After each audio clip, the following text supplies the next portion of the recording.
Fort Bowie shimmered under the Arizona sun like a mirage built from sand and spite. The cavalry unit moved through the canyon in practice formation, hooves striking stone in a rhythm that spoke of confidence and authority.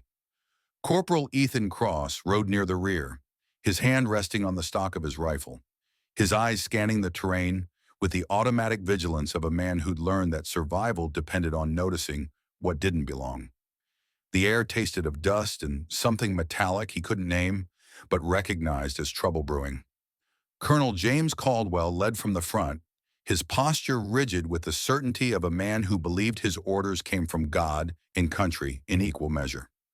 The Apache encampment appeared below them, nestled in a shallow valley where a seasonal creek had carved shelter from the unforgiving landscape. Smoke rose from cooking fires. Children played near the water's edge. An old woman hung strips of meat to dry in the sun. Caldwell raised his fist. The unit halted, his voice carried across the stillness with parade ground precision. "Dismount. Fix bayonets. We leave no witnesses." The words landed in Ethan's chest like stones dropping into a well. He looked at the scene below again, searching for the threat that would justify what he'd just heard. Warriors with weapons, fortifications, signs of hostile intent. He found none of these things. Only families going about the business of staying alive in a land that wanted them gone. Sergeant William Hooks moved among the men, checking weapons, his face carefully neutral in the way men learned when carrying out orders they didn't want to examine too closely. Ethan had served with Hooks for 3 years. They'd shared coffee and complaints and the peculiar intimacy of men who watched each other's backs when death came calling. Now Hooks wouldn't meet his eyes. The unit began its descent. Ethan's horse sensed his tension and sidestepped, forcing him to steady the animal with pressure from his knees. Around him, men checked cartridges and loosened sabers in their scabbards, with the mechanical efficiency of soldiers preparing for work they'd done before. His mouth had gone dry. His hands remained steady only through force of will. The old woman spotted them first. She dropped the meat and began calling out in Apache, her voice sharp with alarm. People scattered toward their homes. A man emerged with a rifle, saw the numbers arrayed against him, and lowered the weapon slowly to the ground before raising his hands. Children cried, dogs barked. The encampment erupted into chaos that looked nothing like resistance and everything like terror. Caldwell's voice cut through the confusion like a blade. "Fire at will!" The first shots cracked across the valley. Ethan saw the man with raised hands jerk backward, red blooming across his chest. The old woman tried to run. A bullet caught her between the shoulders and she fell forward into the dirt, her arms outstretched as if reaching for something that wasn't there anymore. Ethan lowered his rifle. The weight of it suddenly felt unbearable, as if the weapon itself had become complicit in something his hands refused to do. Around him, soldiers advanced into the encampment. More shots, screams that would echo in his sleep for years. The smell of gunpowder mixing with cooking smoke. Hooks appeared beside him, his face pale beneath the dust. "Cross, you need to engage." The words came out flat, empty, a man doing his duty because that's what men did. "Sir, these aren't hostiles. These are peaceful." "That's an order, Corporal." Ethan looked at the scene unfolding below. A soldier dragged a woman from a dwelling. Another set fire to a storage structure. Children huddled together near the creek, surrounded by bodies of those who'd tried to shield them. His finger rested on the trigger guard, refusing to move inside to where it could end another life in service of orders that had nothing to do with defense or justice, or any of the reasons he'd believed when he took his oath. He raised his voice over the gunfire. "No, sir." Hooks froze. Other soldiers nearby turned to stare. The word hung in the air between them like something physical and dangerous. "Corporal Cross, I'm ordering you to—" "I heard the order, Sergeant. My answer stands." Caldwell had noticed the commotion. He rode toward them, his face dark with fury that had nothing to do with battlefield necessity and everything to do with authority questioned. His horse snorted and tossed its head, picking up on the tension radiating from its rider. "You refusing a direct order, soldier?" Ethan met the colonel's eyes without flinching. Something in his chest had gone cold and clear, like ice forming over water. He understood that what he said next would define the rest of his life in ways he couldn't fully calculate yet. "Yes, sir, I am. These are savages, hostiles, Threats to American settlers. Sir, I see old men, women, and children. I don't see a threat. Caldwell's hand moved to his sidearm. For a moment, Ethan thought the colonel might shoot him there on the hillside. One more casualty in an operation that would be written up as a necessary action against hostile forces. Instead, Caldwell's voice dropped to something quieter and more venomous than shouting. Arrest this man. Court-martial charges for insubordination and cowardice in the face of the enemy. Hooks moved to comply, his movements mechanical, his eyes hollow. As hands gripped Ethan's arms and pulled him from his horse, he kept watching the valley below. The old woman's body lay where it had fallen. Her hand still reached toward something. The seasonal creek ran red with what it was never meant to carry. Before they dragged him away, she turned her head. Somehow still alive despite the wound that should have killed her. Her eyes found his across the distance. Her lips moved. He couldn't hear the words but felt them settle into his bones anyway. You, different, desert, remember. Then someone clubbed him with a rifle butt and the world went dark. 3 years swallowed the space between that day and this one. Ethan Cross rode along a trail beside a dry riverbed as sunset painted the Arizona territory in shades of amber and shadow. His horse moved with the patience of an animal accustomed to long rides, and a rider who spent more time in silence than conversation. Dust rose around them in small clouds that caught the dying light and turned it into something almost beautiful if you didn't think too hard about what the land demanded in exchange for its occasional grace. The supplies in his saddlebag represented 2 weeks of careful spending at the general store in town. Flour, coffee, cartridges for the rifle he maintained with military precision, despite no longer having any claim to that discipline. Salt pork wrapped in waxed paper, a new whetstone because the old one had finally worn too thin to keep his blade properly sharp. Everything he needed to sustain the solitary life he'd built from the ruins of the one taken from him. He wore civilian clothes now, but they hung on him with a neatness that betrayed habits formed by years of inspections and regulations. His shirt tucked in, his belt buckle centered. The scar along his jawline had faded from angry red to pale white.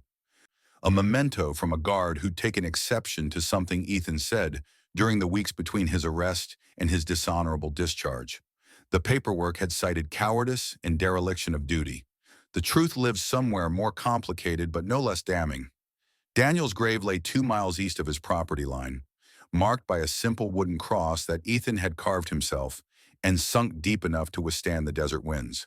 He'd visited that morning before heading to town, standing in silence the way he did every week, speaking only at the end to say what needed saying, even though the person who needed to hear it could no longer answer. Army came through again, still looking for deserters who haven't been accounted for. I didn't tell them anything. They don't know about you. The words had fallen into the stillness around the grave like stones into a well. No echo returned, no absolution offered. Just the wind moving through the scrub brush and the weight of choices that couldn't be unmade sitting heavy across his shoulders. Daniel had been 23 when he died, young enough to still believe the world rewarded goodness, old enough to know his older brother carried burdens that no amount of talking could lighten. He'd shown up in the town where Ethan was hiding under a false name, working odd jobs for cash, sleeping in a room above a stable that smelled of horse sweat and hay. Military police had been asking questions. Someone had mentioned a man who moved like a soldier and kept to himself in ways that suggested he had reasons. Daniel had tried to argue, tried to convince Ethan to run further, hide better, or, the option Ethan had refused most firmly, turn himself in and face the consequences of standing by principles the Army considered treasonous. The argument had gone in circles until boots sounded on the stairs outside. Daniel had made his choice in the seconds it took for Ethan to realize what his brother intended. Go! Out the back! Now! Danny, come with me! Someone has to slow them down. The military police had burst through the door to find Daniel claiming to be Ethan Cross, matching the description closely enough in the chaos of the moment to create doubt. They'd arrested him. By the time they sorted out the truth 3 days later, Daniel was dead, shot while allegedly attempting escape from custody. Ethan had heard the official story from a sympathetic bartender who'd known both brothers. The real story remained buried with Daniel under a cross carved from wood that would eventually weather and fall. The horse's ears swiveled forward, breaking Ethan's spiral into memory. Something ahead had caught the animal's attention. He straightened in the saddle, his right hand moving automatically to rest on the holster at his hip. Not drawing, not threatening, just ready in case readiness mattered. The buzzards circled first, their shadows wheeling across the sandy ground in patterns that spoke of death waiting below. Ethan's jaw tightened. Could be an animal. A deer taken down by wolves and partially consumed. A wild dog dead from drinking contaminated water. The desert killed things regularly, and the carrion birds served their purpose in the endless cycle of everything consuming everything else. But the shape near the clay bank looked wrong for an animal. Too angular, too deliberately positioned as if someone had crawled there seeking shelter before strength failed entirely. His horse slowed without being asked, trained by experience to recognize when caution mattered more than speed. Ethan dismounted, boots hitting the ground with a sound that seemed too loud in the stillness. He approached the shape with his hand hovering near his revolver, not from expectation of threat, but from the habit of a man who'd learned that assumptions killed people faster than bullets. The details resolved as he closed the distance. A woman collapsed on her side. Breathing shallow enough that he had to watch carefully to confirm her chest still rose and fell. She was tall, taller than most women he'd known. Long legs folded beneath her, arms scraped raw from what looked like a desperate flight through brush and over rocks. Her deerskin dress had been torn heavily at the shoulder and down across the ribs, the edges ragged as if someone had gripped the material and pulled. Dried blood marked the exposed skin along her collarbone. More blood crusted in her hair, which hung in tangled strands mixed with loose feathers and broken leather ties. Apache. The realization settled over him with the weight of unfinished business and debts that couldn't be repaid. He crouched beside her, close enough to see the bruises darkening her cheekbone, the swelling around her left eye, the defensive wounds on her forearms where she'd tried to ward off whoever had done this. His pulse kicked up, not from fear but from anger that arrived cold and focused the way it always did when he encountered evidence of cruelty presented as something justified or necessary. "Ma'am, can you hear me?" Her eyelids fluttered. Brown eyes appeared in the narrow space between barely opened lids, focused despite the weakness of her body. She didn't speak. She watched him instead, taking in his face, his posture, his hands. Calculating whether he represented another threat or something different, he recognized that wariness, had worn it himself in the months after everything fell apart, when every person who tried to help felt dangerous because help always came with prices hidden in the fine print. He kept his hands where she could see them, making no move toward her, letting her make the assessment at her own pace. "You're hurt. I'm not going to touch you unless you let me." Her fingers moved slightly against the dirt. Not much. Barely anything. But enough to show she understood, and enough to give him the permission he wouldn't proceed without. He exhaled slowly and did the mental calculations. She couldn't walk. Dehydration had set in based on how dry her lips looked. The shoulder wound wasn't immediately fatal, but infection would be if she stayed out here. Night was coming, and with it temperatures that would drop enough to kill someone weakened and exposed. He made the decision the same way he'd made the one at Fort Bowie, quickly, quietly. Knowing it would complicate his carefully maintained isolation, but unable to choose differently, because some things mattered more than safety or convenience, or the simple life he'd built as penance for sins that weren't entirely his own. Ethan slid one arm under her shoulders and the other beneath her knees, lifting carefully while watching her face for signs of pain beyond what was unavoidable. She flinched when he first moved her, but didn't cry out.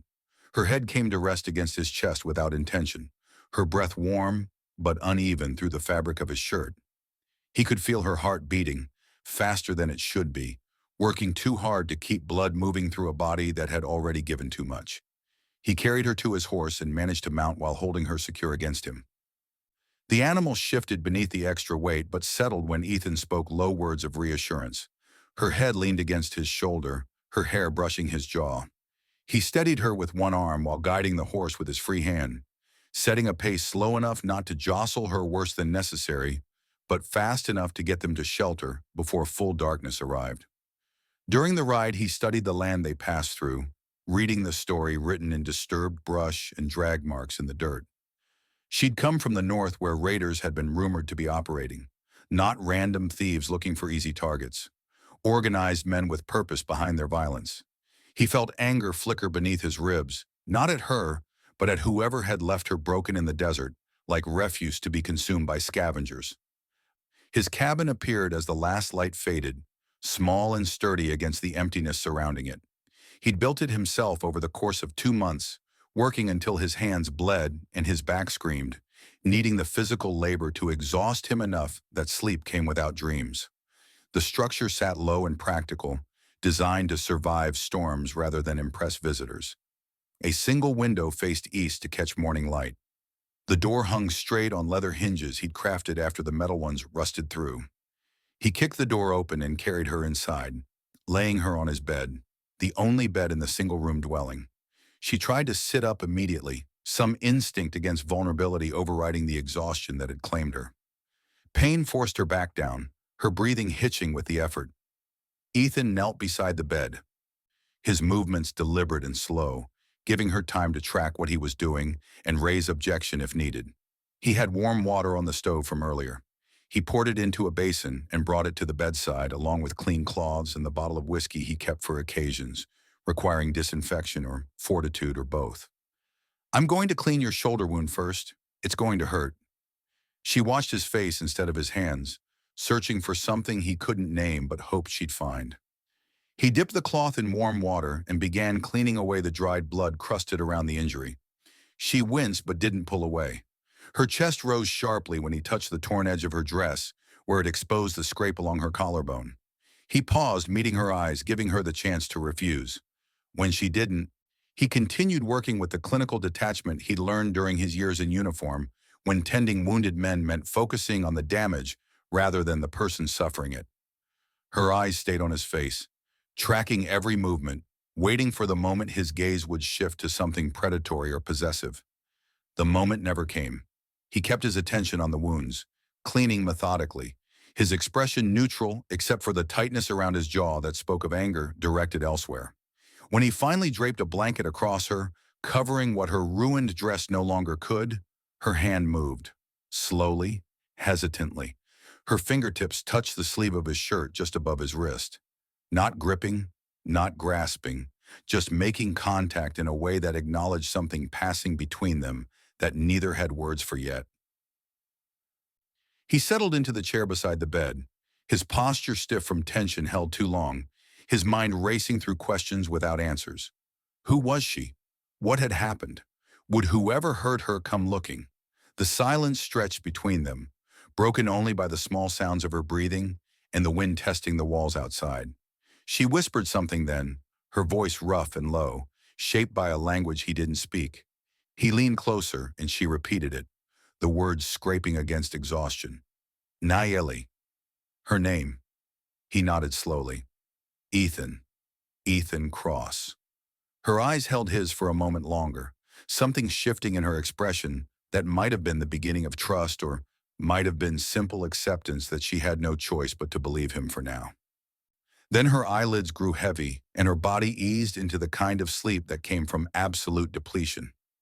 Ethan remained in the chair long after she'd surrendered to unconsciousness, listening to her breathe, counting the intervals between inhalations to make sure they stayed steady. The cabin creaked around them as the temperature dropped. Somewhere outside, a coyote called to others of its kind and received answers that echoed across the empty spaces where humans rarely ventured, and survival depended on understanding which sounds meant danger approaching. He'd lived with solitude for 3 years, had constructed his days around routines that required no one else.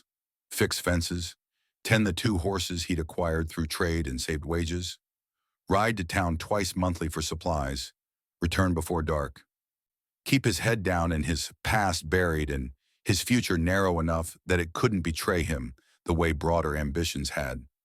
Now he sat watching a stranger sleep in his bed, while knowing his careful isolation had already shattered the moment he lifted her from the dirt. Whoever had hurt her might come. The town might ask questions. His past might surface through the attention her presence would bring. None of that stopped him. Some things mattered more than safety. He'd learned that at Fort Bowie. Forgotten it cost him Daniel. Couldn't afford to forget again. Morning arrived in a pale strip of light that pushed through the eastern window and settled across the floorboards with the gentleness of something hesitant to disturb what it found. Ethan was already awake, having dozed in broken intervals throughout the night, his body trained by years of military watches to function on minimal rest. His back ached from the position. His neck had stiffened. He straightened slowly, joints protesting, and stood to light the fire in the stove. The familiar routine calmed the anxiety that wanted to build in his chest. Fill the firebox, strike the match. Wait for the kindling to catch. Add larger pieces once the flames establish themselves. Pour water into the battered pot he'd been using for 5 years. Measure coffee grounds by feel, since measuring spoons felt like unnecessary luxury for a man living alone. Niley stirred as the smell of brewing coffee filled the small space. She opened her eyes, and for a moment confusion crossed her face as she tried to place where she was and how she'd arrived there. Her gaze found him standing by the stove, and sharpness returned to her expression, the wariness of someone remembering she'd woken in the home of a stranger, regardless of how she'd gotten there. She pushed herself upright using her good arm, the injured shoulder protesting based on how her jaw clenched against obvious pain. Her hand braced against the bed frame, fingers curling tightly around the wood as she fought to sit without crying out. Ethan moved toward her but stopped several feet away, letting her choose whether she wanted help or preferred to manage on her own. She lifted her eyes to him, exhausted, guarded, calculating. Something passed between them in the silence before she gave a small nod. Permission granted. He crossed the remaining distance and slid one hand behind her back for support. Her muscles tensed at the contact. Reflexive rather than fearful, her body remembering violence and responding with automatic defense. When she realized he wasn't restraining her or forcing anything, the tension eased fractionally. She let him help her sit fully upright, her breathing growing rough from the effort. She pressed a hand to her ribs and grimaced. "You should rest a little longer." His voice came out quieter than he'd intended, careful not to sound like a command or demand. She didn't answer immediately. When she did, her words carried weight despite being barely above a whisper. "I do." He accepted that. Everyone had their own relationship with pain and their own reasons for pushing through it rather than surrendering to rest. He handed her the tin cup of water he'd prepared earlier, cooled enough not to burn, but still warm enough to soothe. She took it with both hands, her fingers trembling slightly from weakness rather than fear. She lifted it to her lips and drank in small sips, some of the liquid escaping to run down her chin. She kept trying. Ethan watched her carefully, noting the strength that persisted beneath the exhaustion. She had the bearing of someone accustomed to hardship, someone who'd been taught to endure and overcome rather than collapse and wait for rescue. The warrior scars on her forearms, thin white lines from old cuts that had healed cleanly, told part of that story. The rest would come when she was ready to share it or not at all if she chose silence. She set the cup aside and tried to stand, pushing against the bed with her good arm, determination overriding practical limitations. Ethan reached out instinctively to steady her, but she raised her hand between them, not refusing help entirely, but claiming the right to try first on her own terms. He respected that and held his position, close enough to catch her if she fell, but far enough to give her the dignity of the attempt. She made it to her feet. Her legs shook from bearing weight they weren't ready to support. She took one careful step, then another, moving toward the table with single-minded focus. On the third step, pain shot up her side, and her balance failed. Her hands shot out, not toward the table, but toward him, fingers closing over the fabric of his shirt at chest height, gripping tightly enough that he felt her knuckles press against his ribs. He caught her waist before she could collapse, his other hand coming up automatically to support her back. Her body leaned into him, her weight slight despite her height, her forehead brushing against his collarbone. He could feel her breath warm through the thin cotton of his shirt, could feel the rapid beat of her heart where her chest pressed against his, could smell the wood smoke and dessert dust in her hair, mixed with copper from dried blood. His own heartbeat jolted at the sudden closeness. Not attraction exactly, though he registered somewhere distant that she was striking in ways that had nothing to do with conventional beauty and everything to do with the fierce dignity she maintained even while injured. More than that, he felt the profound responsibility of her vulnerability, the weight of being the person between her and further harm. Niley lifted her head, her breathing hard, their faces close enough that he could see the tiny flecks of amber in her dark eyes. She studied him with an intensity that felt like being measured against standards he couldn't name but desperately wanted to meet. Looking for threat, looking for judgment, looking for the selfish intent most men carried even when pretending otherwise. She found none of those things. Her expression shifted, something easing in the set of her shoulders, even as her grip on his shirt remained firm. He cleared his throat softly and helped guide her the remaining distance to the table, supporting her weight while letting her maintain as much independence as her condition allowed. She lowered herself into the chair with visible effort, her breathing controlled now, slower and more deliberate as she fought to regain composure. Ethan placed food in front of her. Bread he'd baked 3 days prior, still edible if you didn't mind the texture. Beans warmed on the stove, a small piece of dried meat from his dwindling supplies. Not much, but everything he had available until his next trip to town. She paused before eating, her hand hovering over the bread, her eyes moving from the food to his face and back again. He recognized the hesitation after a moment. Trust wasn't free. Some people poisoned those they claimed to help. Others fed themselves first while the weak starved. She was watching for his intentions the same way she'd watched his face while he cleaned her wounds. Ethan tore a piece of bread and ate it himself. Only then did she begin eating, her movements careful and measured despite obvious hunger that made her hands shake. She didn't rush, didn't grab. Maintained control even while her body demanded she consume everything within reach.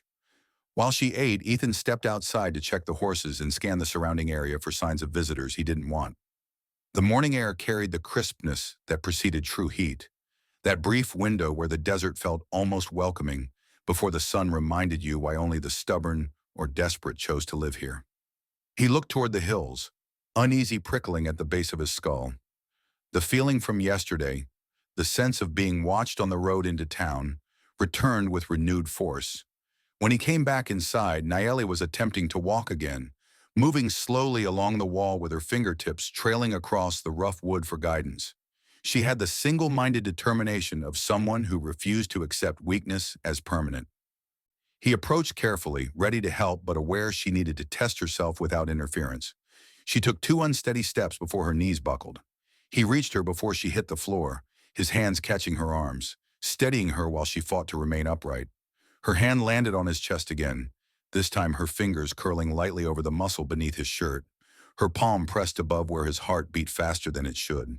Her breathing trembled, but not from fear. From frustration, maybe, or simple exhaustion, or the overwhelming reality of how close she'd come to dying alone in the desert. This time she didn't pull away immediately. This time she stayed against him for several seconds, gathering strength, accepting support she'd probably never asked for and rarely received. Ethan steadied his own breathing, acutely aware of every point where her body made contact with his, feeling her heartbeat through the places they touched. She smelled of smoke and earth and something underneath that was purely her. Something he couldn't name, but recognized as the essence that remained when everything else was stripped away. Her eyes lifted to his again, studying the scar along his jaw, the steadiness in his gaze, the absence of demands or expectations in his expression. She mouthed a word then, quiet and uncertain, her voice barely carrying the distance between them. "Thank you." The roughness of her voice scraped against something in his chest. He nodded once, unable to speak past the sudden tightness in his throat. He helped her back to the bed, supporting her weight completely now that she'd exhausted what little strength she'd hoarded. Before he could step away, she caught his sleeve, her grip light but definite. Not fear driving the gesture, not helplessness. Something else. The need for proximity, the desire not to be alone. He pulled the chair closer and sat, positioning himself where she could see him without straining. She lay back against the pillow, her eyes still open, still watching him, fighting sleep as if afraid he might disappear the moment she stopped maintaining vigilance. "It's all right. Rest. I'm not going anywhere." Her breathing steadied at that, the rhythm evening out as her body finally accepted what her mind had been resisting. Slowly her eyes closed. Her hand remained near the edge of the blanket closest to him, fingers curled slightly as if holding something invisible. Ethan watched her carefully, cataloging every bruise, every scrape, every torn seam in her dress. The story they told was clear enough. Someone had tried to hurt her badly. Someone had chased her far enough that she'd collapsed from exhaustion rather than being caught. And if they had chased her this far, they might come again. The anger that had flickered earlier settled into something colder and more permanent in his chest.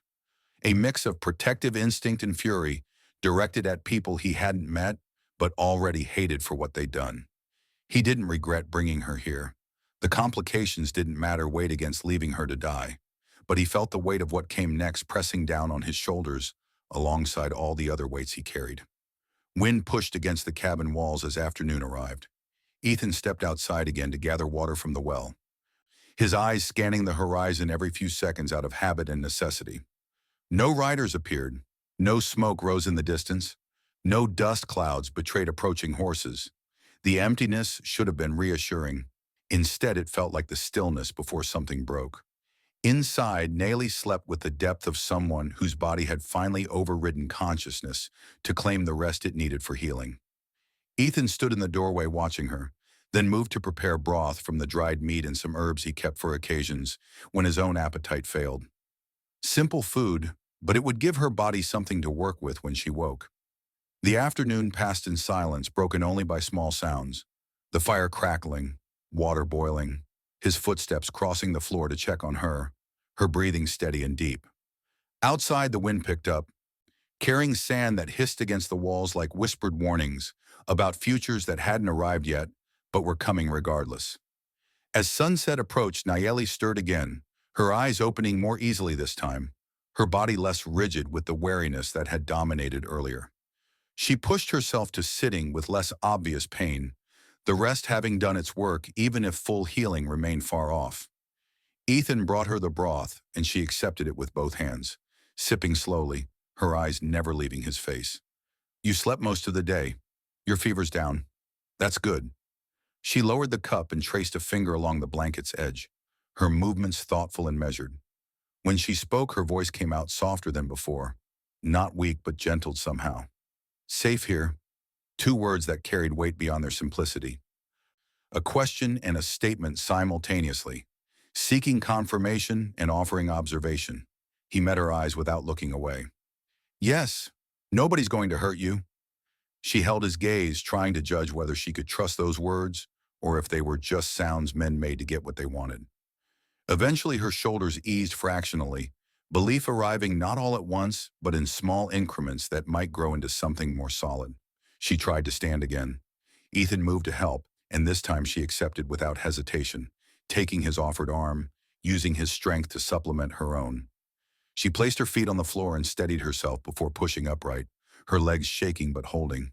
She gripped the table edge and breathed slowly, trying to settle the exhaustion that pressed against every movement. The torn dress remained a problem, pulling at her bruised ribs whenever she lifted her arms, the neckline slipping enough to expose skin she clearly wanted covered. Her attempts to manage the blanket while walking failed repeatedly, the fabric falling whenever she needed both hands for balance. Ethan grabbed one of his clean shirts from the shelf beside his bed and held it out without explanation or expectation. "Here, might be easier." Niley looked at the shirt, then at him. He didn't push, didn't turn away to give false privacy in a single-room cabin, just held it steady and let her decide. After several seconds, she reached for it, holding the fabric against herself as she moved to the corner behind where his coat hung from a peg. He turned toward the window, fixing his eyes on the pale stretch of desert visible through the glass, keeping them there until he heard her soft call indicating she'd finished. When she emerged, the shirt hung loosely on her frame, the shoulders too broad and the sleeves too long even after she'd rolled them to her elbows. But it covered her properly and gave back some of the dignity she'd been trying to hold on to since waking. She stood in the center of the cabin, looking uncertain about what to do next. Her height and strength were evident, even diminished by injury. She carried herself like someone accustomed to action rather than passivity, someone who led rather than followed, someone for whom accepting help represented a temporary concession rather than permanent state. You need rest. She shook her head, the gesture small but definite. Move. I need move. He understood. Some people healed by lying still. Others needed to feel their bodies working, needed to prove to themselves they hadn't been broken beyond repair. Movement grounded them even when it hurt, especially when it hurt. All right, slow steps, stay near the wall. She nodded, her jaw tight with determination that suggested she'd push through pain rather than acknowledge limitations. She walked the length of the room, her fingertips dragging along the wood for support, each step testing limits her body wasn't ready to meet. Her breath caught, her shoulders stiffened, but she didn't stop. After a few minutes, her legs began failing in earnest. She reached out quickly and Ethan caught her arm before she fell, his other hand bracing her back.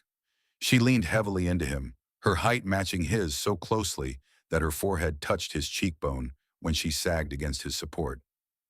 Her breath came warm and uneven against his skin, but not panicked, not fearful, just the ragged breathing of someone who'd pushed too hard and knew it.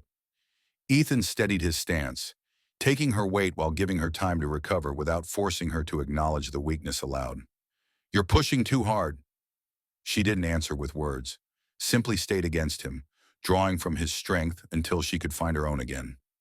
Then her hand moved, slow and uncertain, coming to rest on his chest. Her palm pressed over his shirt directly above where his heart beat steady and strong. She seemed to be checking something, his reliability, his intentions, the warmth beneath her hand that confirmed he was real and present and meant what he'd promised. Her fingers curled slightly, gripping the fabric the way she had earlier, holding on to something tangible while everything else remained uncertain.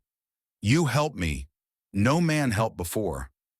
The statement landed with the force of lived experience behind it, a history of men who'd hurt rather than helped, who'd taken rather than given, who'd used her strength against her or tried to break it entirely.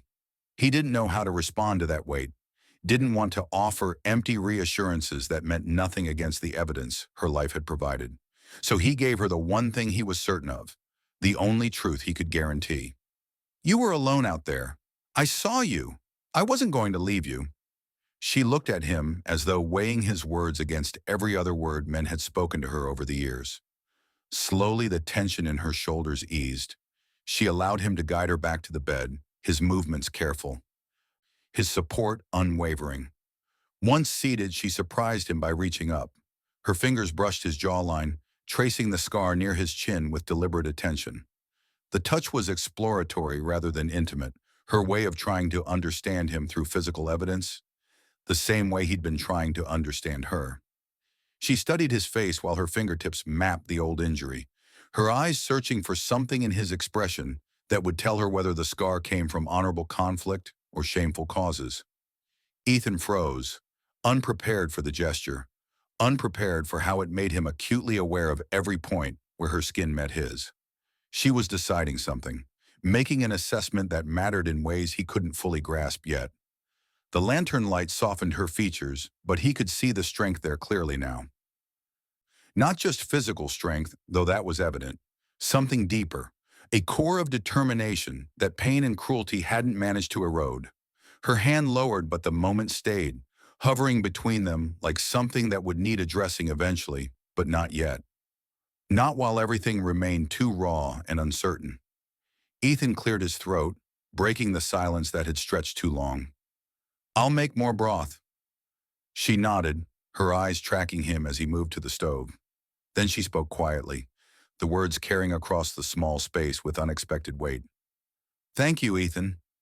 Hearing his name in her voice pulled something loose in his chest, a tightness he'd been carrying for 3 years that suddenly shifted, not disappearing, but changing shape into something he could bear differently. He turned away before the feelings showed on his face in ways he wasn't ready to name or acknowledge. As evening settled over the desert and shadows claimed the spaces between things, they existed together in the cabin that had been built for one person's isolation. Two people who'd been shattered in different ways, learning to occupy the same space without knowing yet what that meant or where it led. The fire cast dancing light across walls that had known only stillness for too long. Outside, the wind carried sounds that might have been coyotes or might have been something else approaching across the darkness where sight failed and instinct took over. Ethan sat by the bed as Niallie's breathing deepened into sleep. His rifle leaned against the wall within easy reach. His senses stretched toward the world beyond the cabin's protection, listening for the sounds that would warn of trouble before it arrived. The desert had brought her to him. The desert might try to take her back. He'd already decided which side of that conflict he stood on, even knowing it might cost him everything he'd spent 3 years building in this careful isolation. Some things mattered more than safety. Some people deserved someone to stand watch while they slept. He'd learned that lesson too late to save Daniel. He wouldn't be too late this time. Whatever came next, whatever complications followed from the choice to help her, he'd face them the same way he'd faced Caldwell all those years ago, by standing his ground and refusing to look away from what needed doing, regardless of what it cost. The night deepened. The stars emerged in quantities that only the desert could offer. Inside the small cabin, two lives that had been running parallel in isolation began the slow work of intersection, neither knowing yet what would grow from that meeting, but both sensing they'd passed some point where turning back ceased being an option either would choose. Morning arrived with light that seemed hesitant to commit, the sun casting uncertain shadows across the cabin floor. Niallie woke before Ethan finished checking the perimeter outside, her body responding to routines built from years of survival rather than the rest it still desperately needed. When he returned inside, she was attempting to stand, using the bed frame for leverage, her jaw set against pain that showed in every line of her body. He moved to help without speaking, offering his arm. She took it with less hesitation than the day before, learning that accepting support didn't equal surrender. Together they managed the few steps to the table where he'd set out weak tea and softened bread. She ate slowly, her eyes tracking his movements as he tended the fire, checking weapons with the automatic precision of someone for whom readiness had become reflex rather than choice. "You were soldier." Not a question. An observation stated with certainty that came from recognizing patterns others might miss. He paused in his examination of the rifle's action, then continued working while he answered. "I was. Why you stop?" The question hung between them, simple in phrasing, but complex in what it asked him to reveal. He set the rifle aside and met her eyes, seeing genuine curiosity rather than judgment there. "I refused an order. They discharged me for it." She absorbed this, her expression thoughtful. "Order to do what?" He told her then, the words coming easier than expected, because she listened without interrupting or offering opinions on choices already made and consequences already suffered. He described Fort Bowie, the peaceful encampment, Caldwell's command, his refusal, the massacre that happened anyway while he stood arrested and helpless, the court-martial, the dishonorable discharge that followed him like a shadow he couldn't escape. When he finished, she was quiet for a long moment. Then she spoke with the weight of someone who understood exactly what he was confessing. "My aunt died there." The statement landed like a physical blow. Ethan's breath caught, his hands stilled completely. She continued, her voice steady despite addressing pain 3 years old, but never fully healed. "Fort Apache, 1875. She was hanging meat when soldiers came. She called warning. They shot her anyway." He wanted to apologize, but the words felt inadequate against the magnitude of what had been taken from her people, what he'd failed to prevent despite trying. She seemed to sense this struggle because her next words shifted the ground beneath them. "You try to stop it. Most soldiers just kill. You different." "Not different enough. She still died." "Yes, but you refused orders. You lost everything for refusing. That matters." Her hand reached across the table, not quite touching his, but close enough that he felt the heat radiating from her skin. The gesture acknowledged something passing between them, a recognition that they'd both been damaged by the same events from opposite sides, and somehow ended up here seeking different forms of redemption. The moment broke when hoofbeats sounded outside, multiple horses approaching at measured pace. Ethan rose immediately, his hand moving to the rifle. Niallie tried to stand, but he gestured for her to stay, positioning himself between her and the door. Through the window he saw 3 riders, their silhouettes resolving into details as they drew closer.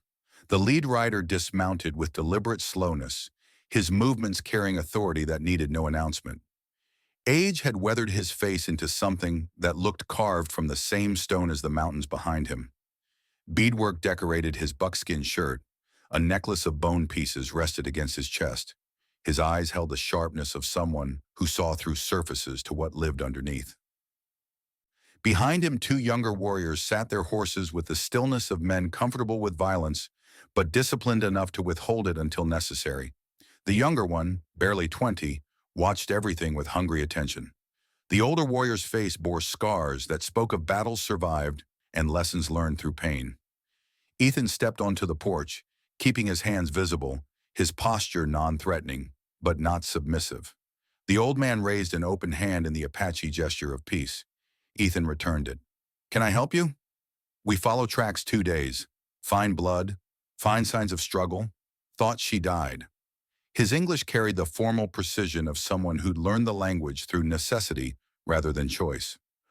His eyes moved past Ethan to the cabin's interior, where Nayeli had appeared in the doorway, despite his silent request that she remain hidden. "She was alive when I found her. Barely." The old man studied Ethan with an intensity that felt like being assessed for worth and finding the scales uncomfortably balanced. His gaze took in the military bearing Ethan couldn't fully suppress, the defensive positioning, the rifle within easy reach. "You are cavalry."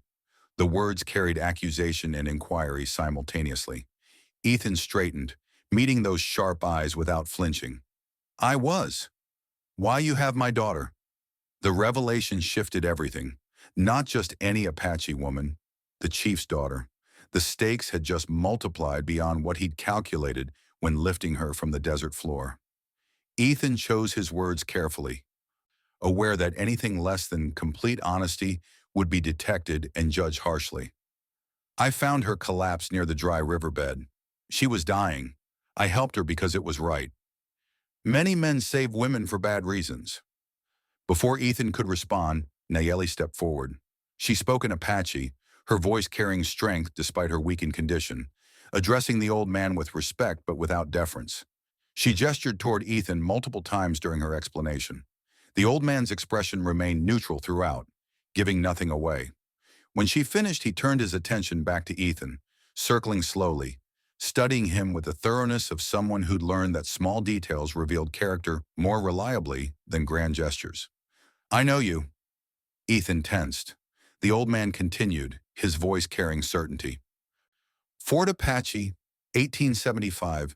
You were there." "Yes." "You did not shoot." The words weren't accusation. They were statement of witnessed fact. Ethan struggled to understand how this man could know that detail from an event 3 years past. "I was in Hills with hunting party. We watched. Could not help. Too many soldiers. But we saw you refuse. Saw them arrest you."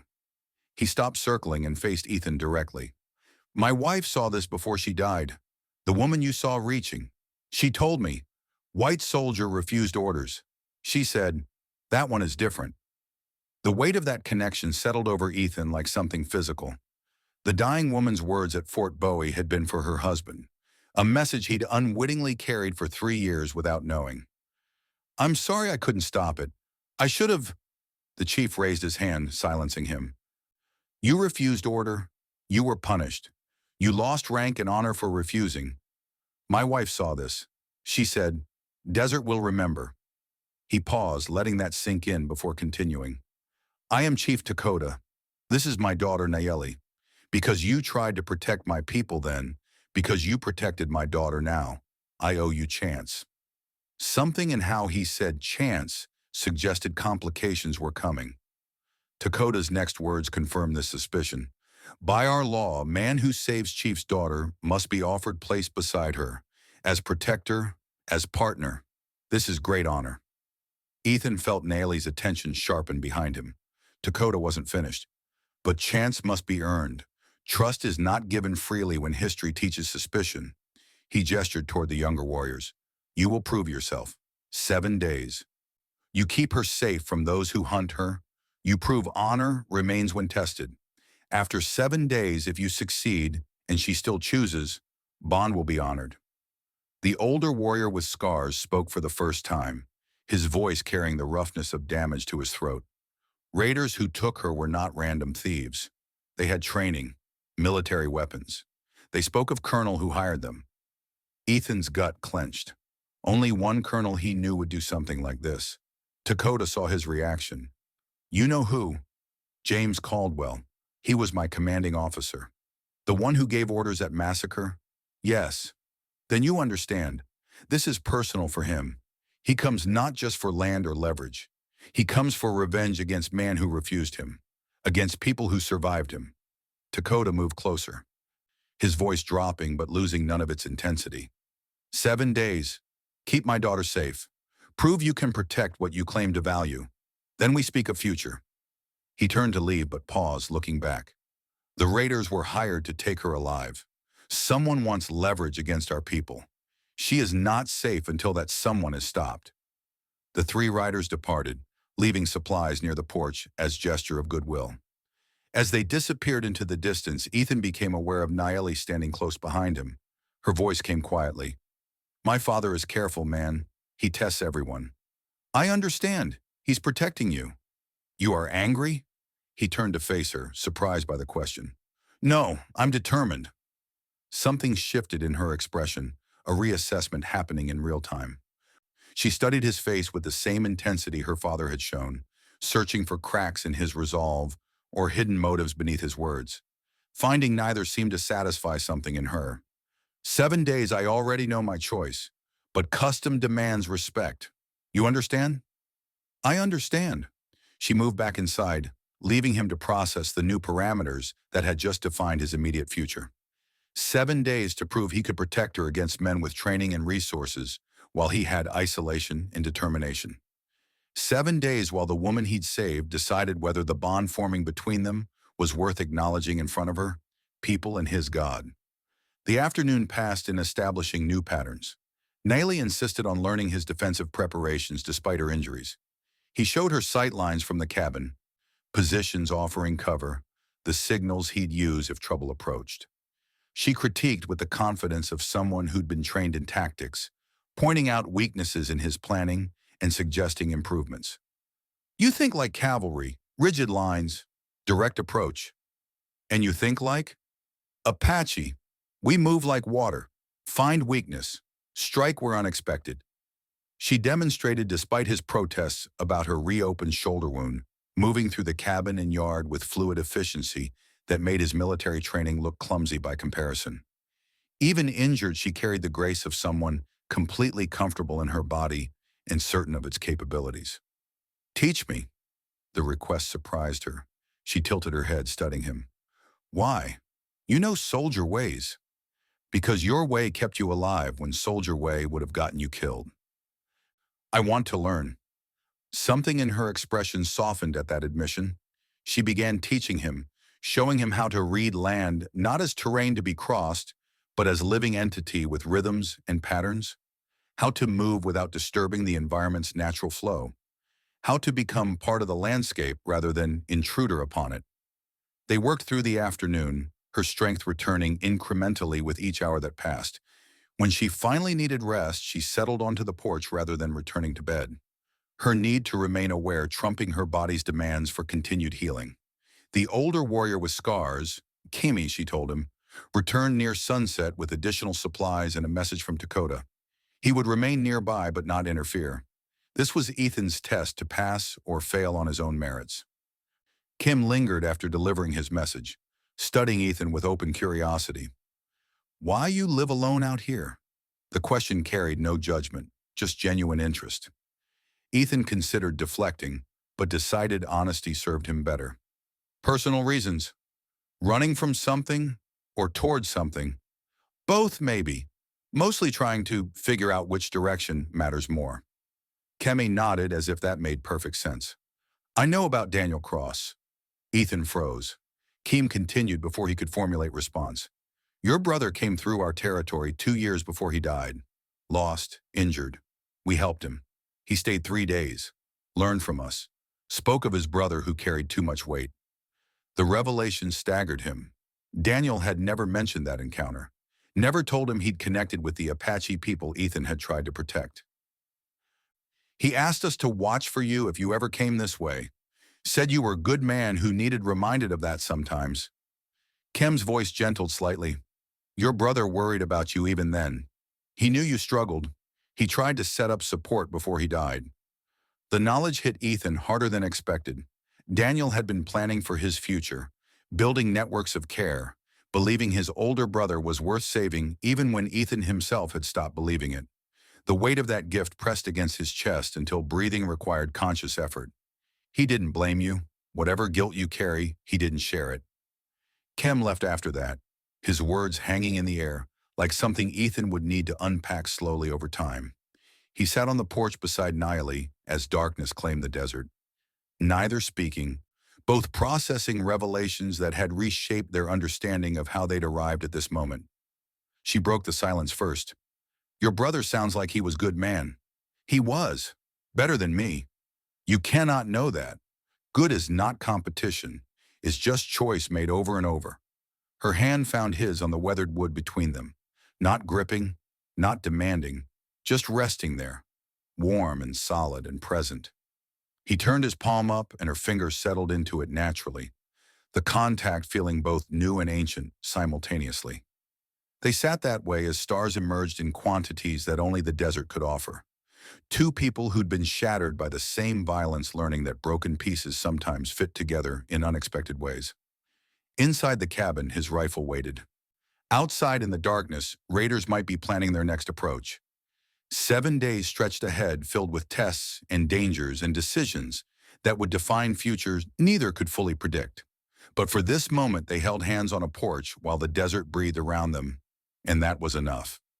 The third day arrived with tension that had nothing to do with approaching danger and everything to do with the bond forming faster than either had expected or particularly wanted. Niley moved through the cabin with increasing confidence, her body remembering its strength, her injuries healing at rates that impressed and concerned Ethan in equal measure. She pushed herself relentlessly, walking the property, practicing movements, refusing rest when her body clearly needed more. They'd fallen into patterns that felt domestic in ways that made him uncomfortable because comfort implied permanence, and permanence felt dangerous to hope for. She made coffee the way she'd learned by watching him. He cleaned her bandages with the gentleness she'd stopped flinching from. They worked side by side preparing meals, their movements synchronized without conscious planning. At night, they maintained respectful distance. She took the bed.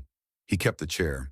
But sometimes he'd wake to find her watching him, or she'd stir to discover him checking her breathing. Neither acknowledged these small violations of sleep privacy. Neither pulled away. The fourth day brought their first real argument. She wanted to scout the surrounding area for signs of raiders.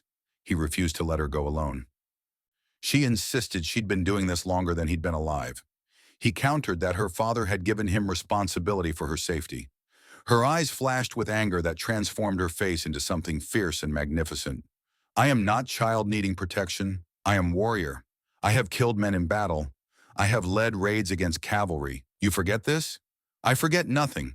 But you're still healing, and going out alone when we know they're hunting you is stupid, regardless of how skilled you are. Stupid? The word hung between them, a challenge neither was willing to back down from.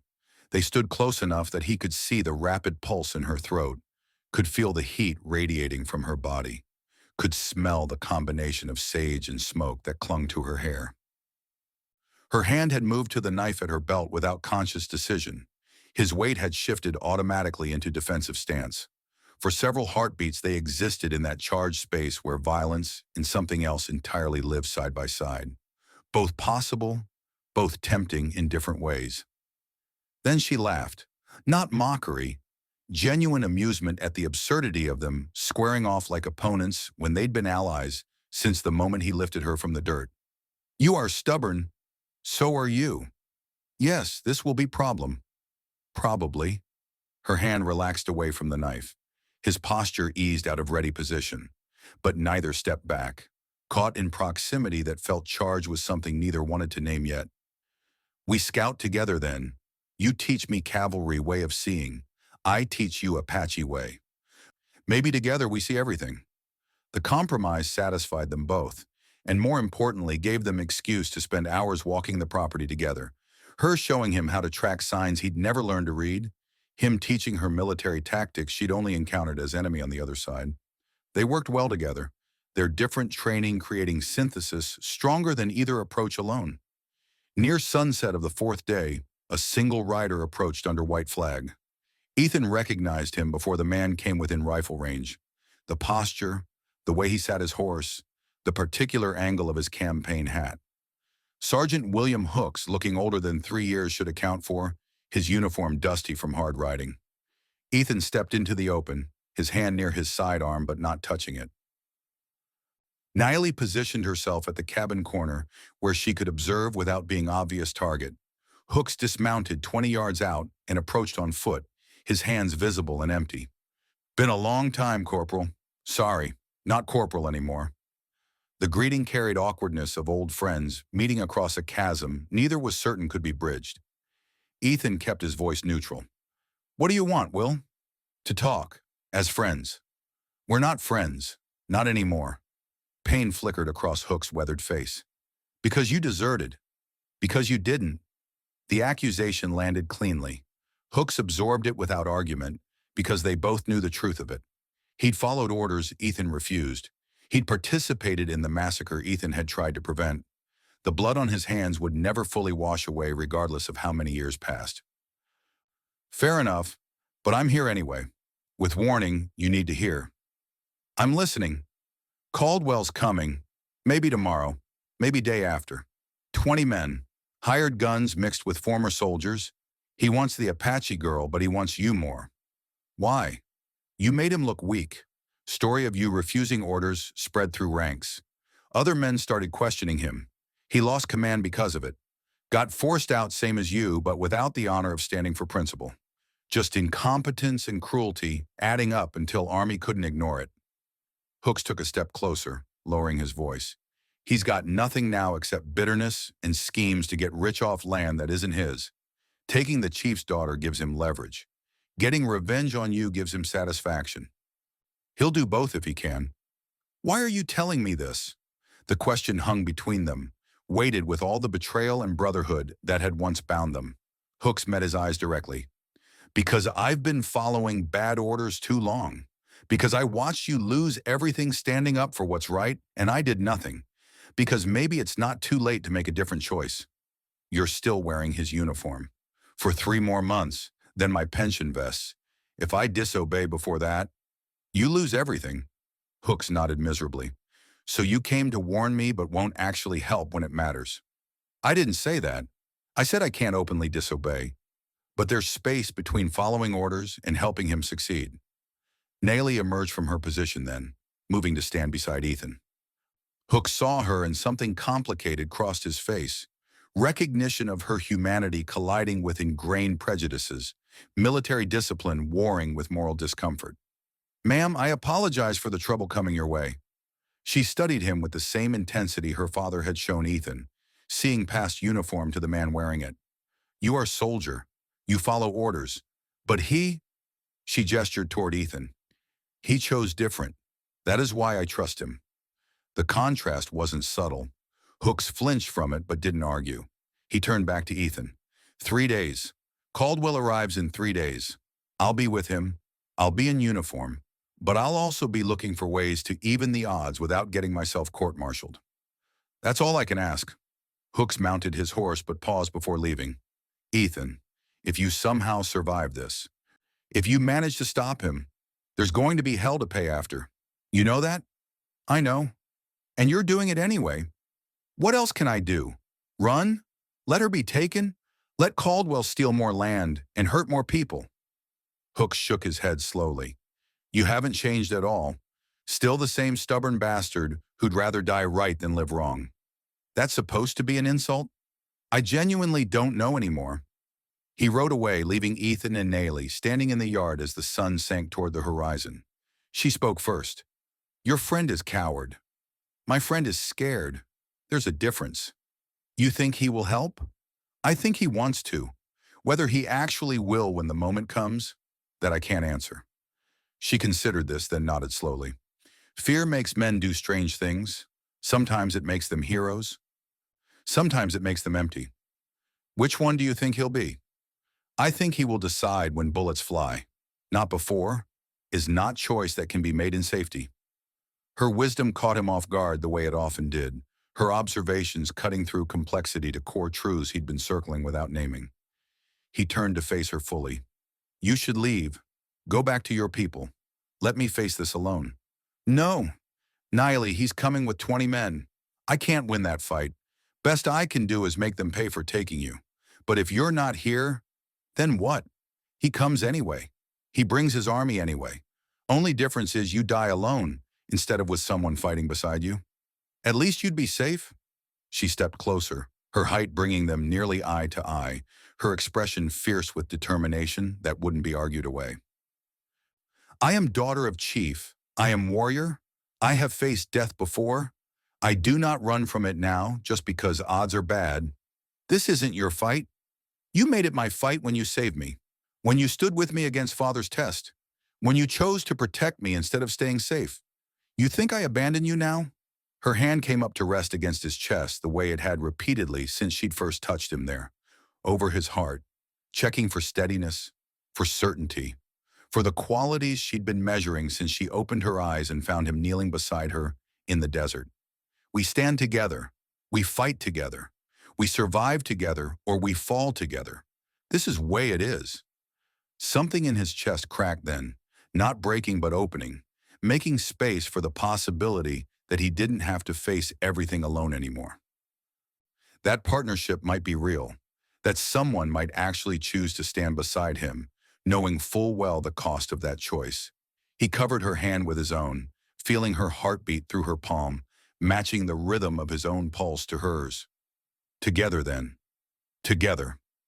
The moment held, charged with everything they weren't saying, loaded with possibilities neither was ready to fully acknowledge. Then Niley stepped back, breaking the spell but not the connection. Now we prepare. 3 days is not much time, but is enough if we use it right. They spent the remaining daylight fortifying the cabin and planning defensive positions. Niley's tactical knowledge proved invaluable, her understanding of guerrilla warfare complementing his training in conventional defense. Together they created something that might, with luck and skill, give them chance against odds that any reasonable person would consider insurmountable. As night fell, they sat again on the porch, this time with purpose replacing the contemplative silence of previous evenings. They reviewed their plans, identified weaknesses, adjusted strategies. But underneath the practical discussion ran currents neither acknowledged aloud. Awareness of each other's proximity, attention that lingered longer than necessary, touches that came more frequently than required by coordination alone. Near midnight, Nayeli stood to go inside. At the threshold, she turned back. Ethan, yeah? Thank you for not sending me away. You wouldn't have gone anyway.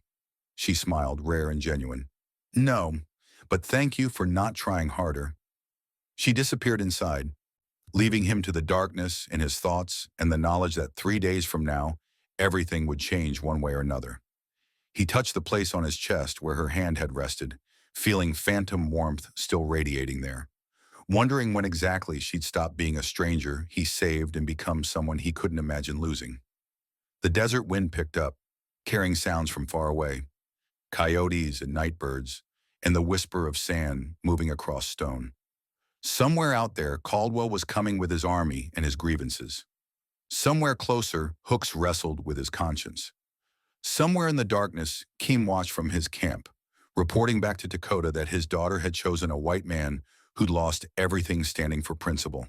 And here, on this porch, Ethan Cross accepted that the careful isolation he'd built was gone forever, replaced by connection that terrified him precisely because it mattered so much. 7 days the test had demanded. They were halfway through with no blood spilled yet, but blood was coming. That much was certain. Whether they survived it to see what happened on the 8th day remained question that only violence would answer. He checked his weapons one final time, settled into the chair that had become his watch post, and waited for dawn to bring them one day closer to the moment when all their planning would either save them or prove insufficient against hate that had festered 3 years and wanted satisfaction more than justice. Dawn broke on the seventh day, with the color of old blood spreading across the horizon. Ethan stood on the ridge overlooking the canyon entrance, his rifle loaded and ready, watching dust clouds form in the distance. The promised 3 days had passed. Caldwell was coming. Nayeli crouched beside him, her injuries fully healed now, moving with the fluid certainty of a warrior who'd found her strength again. She'd painted 2 lines of ash across her cheekbones, the way Apache fighters did before battle. Not decoration, declaration. 20 men, she said quietly, counting the dust trails. Maybe more. 23. Ethan's military training read the patterns automatically. 4 scouts ahead, main force behind, 2 flanking positions. Caldwell is not fool. No, but he's angry. Angry men make mistakes. They'd chosen this ground carefully over the past 3 days. The canyon entrance created a natural bottleneck, forcing any approaching force into a killing field where numbers mattered less than position. Keem and 3 Apache warriors held the northern ridge. Dakota had sent them despite his promise not to interfere. Protecting his daughter trumped custom. Ethan had argued against it initially, but Nayeli had been firm. This is not just your fight anymore. You made it ours when you stood for us. We stand for you. The sound of hoofbeats echoed off canyon walls as Caldwell's force came into view. The colonel rode at the front, his posture military straight despite the whiskey that had ravaged him. Behind him rode a mix of hard men, former soldiers who'd found civilian life disappointing, drifters who killed for pay, a few faces Ethan recognized from Fort Bowie who'd followed Caldwell into disgrace rather than face their own consciences. Hooks rode near the back, his face carefully neutral, playing his part. Caldwell raised his hand. The column stopped 100 yards out, just beyond effective rifle range. Smart. He was assessing the terrain, looking for the trap he knew had to be waiting. His eyes swept the ridgeline until they found Ethan standing in clear view. Cross! His voice carried across the distance. Parade ground trained. I'm offering you one chance. Send out the girl. Walk away. I'll let you live. Ethan didn't respond immediately. He let the silence stretch. Let Caldwell feel the weight of it. When he finally spoke, his voice carried the same calm authority it had when refusing orders 3 years ago. Can't do that, Colonel. Then you're a fool. I've got 20 men. You've got what? You and a wounded savage? Nayeli stood then, deliberately, making sure Caldwell could see her clearly. She raised her rifle and fired once. The shot kicked up dirt 3 feet in front of Caldwell's horse, precise enough to show skill, close enough to make the animal shy. Wounded Savage says hello, she called out, her English crisp.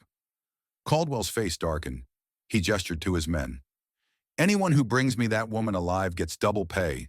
The deserter you can kill. The flanking forces began moving, trying to circle around to the ridgelines. Ethan had anticipated this. He raised his hand, and Keem's warriors opened fire from concealed positions, not trying to kill, but to pin them down and funnel them toward the center. The tactics worked. Caldwell's men pulled back into the canyon mouth, exactly where Ethan wanted them. You trained them well, Cross, Caldwell shouted. But you're still outnumbered. This ends one way. Then let's end it, Ethan called back. You and me, like it should have been 3 years ago, hand to hand. Your men stand down. My people stand down. We settle this ourselves. He saw Caldwell hesitate, saw the calculation behind the colonel's eyes, pride warring with practicality, the men watching, waiting to see if their leader was man enough to accept. Why should I? I've got the numbers. Because you want this personal. Because killing me through hired guns doesn't satisfy what you really need. You want to beat me yourself, prove you were right and I was wrong. The truth of it hung in the desert air. Caldwell had been obsessing over this confrontation for 3 years. The chance to physically dominate the man who'd embarrassed him, who'd cost him his career, who'd proven that refusing evil was possible. It was too tempting to resist. Fine, but when I win, my men take the girl. When I win, you leave. All of you. And this ends. Caldwell dismounted. So did Ethan. They walked toward each other, meeting in the open ground between their forces. Ethan handed his rifle to Nayeli. Caldwell gave his to Hooks. Both men wore sidearms, but some unspoken agreement kept hands away from gun belts. This would be settled with fists. They circled each other slowly. Two men trained in the same brutal methods of close combat the Army drilled into soldiers who might need to kill silently. Caldwell was older, heavier, weakened by drink. But rage was fuel, and he'd been burning it hot for years. He came in fast, telegraphing the punch too obviously. Ethan slipped it and countered with a body shot that landed solidly. Caldwell grunted but didn't slow. He tackled Ethan, driving him backward into the dirt. They grappled, rolling across the ground, each trying to gain position. Caldwell got on top, started raining punches. Ethan blocked most, but several connected. Jaw, temple, ribs. The pain focused him. He bucked, twisted, reversed their positions. Now he had the advantage. He hit Caldwell twice, hard shots that split the colonel's lip and opened a cut above his eye. Yield! Never! They broke apart, both climbing to their feet. Blood dripped from Caldwell's face. Ethan's ribs screamed where old injuries had cracked again. They crashed together once more, trading blows with the mechanical efficiency of men who understood violence intimately. Minutes passed. Both were exhausted. Neither would quit. Then Ethan saw it, the nearly imperceptible shift in Caldwell's eyes. A signal. His blood went cold. The shot came from the northern ridge, not from Keem's position, but from somewhere higher. A sniper Caldwell had positioned earlier, probably during the night. The bullet was meant for Ethan's back. It never arrived. Nayli had seen the glint of sun on metal a second before the shooter fired. She moved like water, exactly as she'd taught Ethan. By the time the rifle cracked, she was already behind cover, and the sniper found himself facing 3 Apache warriors who'd circled behind his position. The brief struggle ended with him disarmed and unconscious. But Caldwell had seen his plan fail. Desperation replaced calculation. He pulled the knife from his boot and lunged. Ethan caught his wrist, barely. They struggled over the blade, faces inches apart. Caldwell's breath stank of whiskey and decay. His eyes held nothing but hate. You destroyed everything. You destroyed yourself. I just refused to help. Ethan twisted hard. The knife fell. He swept Caldwell's legs and put him face down in the dirt, one knee pressed into his spine, his hand controlling the colonel's head. Yield. For a long moment, Caldwell struggled. Then his body went slack. The fight drained out of him, not because of physical defeat, but because something inside finally broke. He'd lost. Not just the fight, everything. I yield. Ethan released him and stepped back, breathing hard. Caldwell rolled onto his back and stared at the sky, his face empty. That's when Caldwell's hired guns made their move. The one-eyed mercenary near the front raised his rifle toward Nayeli. 3 others followed his lead. They'd been paid to capture her, and they didn't care about honor or duels or any of the rules their employer had agreed to. Hell with this. We're taking the squaw. Hooks moved before anyone else could react. He stepped in front of the mercenary's rifle and spoke clearly enough for everyone to hear. No. Get out of the way, Sergeant. I'm done taking orders that aren't lawful. This is over. Colonel lost fair. We're leaving. You ain't my commander. No, but I'm the only one here with legal authority. Hook's voice hardened. I'm also the only one who can verify in court that you followed orders versus committed murder and kidnapping. Your choice how this gets reported. Several of Caldwell's former soldiers began lowering their weapons. They understood the calculation. Whatever they'd been promised wasn't worth hanging for. The mercenaries looked at each other, weighing odds. 4 of them against 1 sergeant didn't seem bad until they noticed Kem and his warriors had better positions now, rifles trained and ready. The one-eyed mercenary spat. This ain't worth it. We weren't paid enough to die. They began mounting up, slow and sullen. Ethan watched carefully, ready for treachery, but the moment had passed. They were just men now, not soldiers, not a unit, just individuals deciding that survival beat money. Hooks walked to Caldwell and stood over him. Get up, sir. Caldwell struggled to his feet, his face a mask of dried blood and dirt in broken pride. He looked at Ethan one last time. We could have been great, you and me. We could have built something. We would have built it on bones, Colonel. That's not greatness. That's just a graveyard. Caldwell had no answer for that. Hooks helped him onto his horse. The column began withdrawing, leaving only dust and the memory of violence that hadn't quite erupted into slaughter. When they were out of sight, Ethan's legs nearly gave out. Nayely was there instantly, supporting him. He leaned on her harder than he'd ever admit needing to. "You're hurt. Cracked ribs. Same ones from before. I'll live. You fought well. We fought well." She smiled at that, fierce and proud. Kimi approached, his warriors fanning out to make sure Caldwell's men were truly leaving. "Your friend Hooks. He made choice." "Yeah, he did. Good choice. Maybe there is hope for some white soldiers after all." Dakota appeared then, having watched from a concealed position. He looked at Ethan with something that might have been respect, or might have been resignation that his daughter had chosen correctly. 7 days are complete. You protected her. You fought with honor. You brought warriors together instead of driving them apart. He paused. The bond is recognized. You are family now.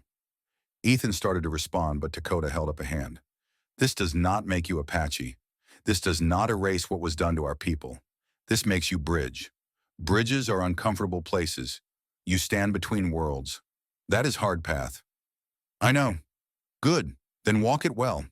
Dakota and his warriors departed, leaving Ethan and Nayeli alone in the canyon as the sun climbed higher. She helped him sit, checking his injuries with practiced hands. "Ribs are broken again. You need rest." "Can't rest yet. Caldwell might come back." "No, he will not." Her voice carried certainty. "You broke more than his body. You broke his reason for fighting. He has nothing left now." She was right. Ethan had seen it in Caldwell's eyes at the end. The colonel had built his entire identity around being right, being strong, being the man who made hard choices others couldn't stomach. Losing the fight, needing to be helped onto his horse by a subordinate who'd betrayed him, riding away while the deserter stood victorious, it had shattered whatever held him together. "What do we do now?" Nayeli looked at him, the warrior woman who'd been dying in the desert when he found her, who'd become his partner in building something that might outlast them both. "Now we go home.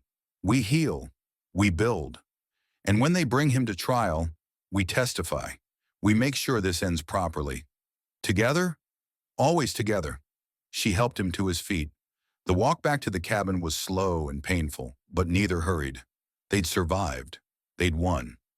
The threat that had hung over them was gone, or at least transformed into something manageable through official channels rather than violence. Behind them, the canyon stood empty except for bloodstains in the dirt that would fade with the next rain. Ahead lay the life they'd been building, fragile and impossible and real. The battle was over. The harder work of peace was just beginning. The weeks that followed the standoff at the canyon entrance moved with the peculiar slowness of time spent waiting for wounds to finish healing and consequences to fully reveal themselves. Victory carried prices beyond the obvious. The bruising around his eye had faded from purple to yellow-green, stages of damage repairing itself the way bodies did when given time and reason. Nayeli had resumed full movement within days, her warrior conditioning accelerating recovery in ways that made his own healing feel sluggish by comparison. She moved through the cabin and yard with fluid purpose, helping rebuild what the brief siege had damaged, teaching him Apache methods for fortifying structures without making them look fortified. They worked side by side in comfortable silence that occasionally broke into conversation about practical matters. How deep to set posts, which direction the prevailing winds came from, whether the well-needed maintenance before winter arrived. Lieutenant Morrison had kept his word about filing reports and gathering evidence. The military investigation into Caldwell's activities had moved with surprising speed once testimonies from Hooks and several other soldiers established patterns of corruption extending beyond this single incident. Land schemes, falsified reports, attacks on peaceful settlements blamed on hostile actions that never occurred. The accumulated weight of it finally exceeded what the Army could ignore or excuse. The summons arrived on a Tuesday morning, carried by a young private who looked uncomfortable delivering official correspondence to a man with dishonorable discharge in his record. The trial would convene at Fort Apache in 2 weeks. Ethan's presence was requested as witness. Requested, not required, because he held no rank and owed the military nothing except the scars they'd given him. Nayeli watched him read the letter twice before speaking. "You will go?" I should. Hooks testified. Morrison built the case. Least I can do is stand up and tell what happened. You owe them nothing. They took your honor. Called you coward. Why help them now? He folded the paper carefully, thinking about that question and all the ways it mattered. Not helping them. Helping everyone Caldwell would hurt if he gets away with this. Stopping him matters more than my pride. She considered this, then nodded slowly. Then we go together. You don't have to. We agreed. Together. Or did you forget already? The gentle challenge in her voice reminded him that they'd crossed some threshold during those 3 days preparing for battle. Something had shifted from alliance of necessity into partnership of choice. She'd decided that where he went, she went. Not from obligation, from want. Fort Apache sprawled across the desert exactly as Ethan remembered it, though his perspective had changed enough that the place felt simultaneously familiar and alien. The parade ground where he'd once drilled, the administrative buildings where his court-martial had been held, the stockade where they'd kept him before discharging him with papers that ensured every door would close when he approached. Walking through the gates wearing civilian clothes while soldiers saluted officers and went about the business of military life hit harder than expected. He'd loved this life once, believed in its purpose and structure, found meaning and service that transcended individual wants. The betrayal hadn't been the army turning on him.